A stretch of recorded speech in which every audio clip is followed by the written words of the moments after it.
శ్రీ ఉయ్యాలవాడ నరసింహారెడ్డి 178వ వర్ధంతి సందర్భంగా పోరుమామిళ్లలోని కృష్ణ శారదా డిగ్రీ కళాశాల నందు వర్ధంతి వేడుకలు ఘనంగా జరుపుకోవడం జరిగింది. ఈ సందర్భంగా పోతిరెడ్డి నాగార్జునరెడ్డి మాట్లాడుతూ 1806 నవంబర్ 24వ తారీఖున అప్పటి మద్రాసు ప్రెసిడెన్సీలో జన్మించడం జరిగింది. అప్పటి బ్రిటిష్ ఈస్ట్ ఇండియా కంపెనీ వారి అరాచక పాలనకు వ్యతిరేకంగా 5,000 మంది యువతను జమ చేసే బ్రిటిష్ వారికి వ్యతిరేకంగా పోరాటం చేయడం జరిగింది. 1857 నాటి సిపాయిల తిరుగుబాటుకు ముందే స్వాతంత్ర ఉద్యమాన్ని రాయలసీమలో పోరాటం ద్వారా ముందుకు వచ్చిన నాయకుడు ఉయ్యాలవాడ నరసింహారెడ్డి అన్నారు. ఈ కార్యక్రమంలో కృష్ణ శారదా కళాశాల అధ్యాపకులు, విద్యార్థులు పాల్గొన్నారు. ఉయ్యాలవాడ నరసింహారెడ్డి గారు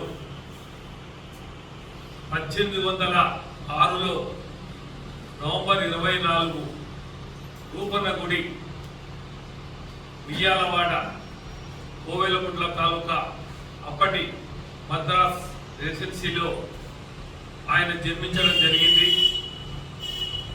మరి ఆనాటి అంటే స్వాతంత్రం మనకు 1857లో సిపాయిల తిరుగుబాటుకు ముందే స్వాతంత్రం కోసం పోరాటం చేసినటువంటి ఎందరో యోధులు ఉన్నారు. అందులో రాయలసీమకు సంబంధించి ప్రముఖంగా చెప్పుకున్న వారిలో ఉయ్యాలవాడ నరసింహారెడ్డి గారు. ఎందుకంటే స్వాతంత్రం అనేది ఒక రోజుతో వచ్చింది కాదు, వందల సంవత్సరాలు పోరాటం చేశారు. ఒక మహాత్మా గాంధీ కాదు, ఒక సర్దార్ వల్లభాయ్ పటేలే కాదు, మరి సుభాష్ చంద్రబోసే కాదు, వారికంటే ముందు కూడా తిరుగుబాటు చేసినటువంటి అల్లూరి సీతారామరాజు కావచ్చు, చాలా మంది, భగత్ సింగ్ కావచ్చు, చాలా మంది కూడా ప్రాణాలు త్యాగాలు చేయడం కూడా జరిగింది. లక్షలాది మంది ఆనాడు స్వాతంత్రం కోసం పోరాటంలో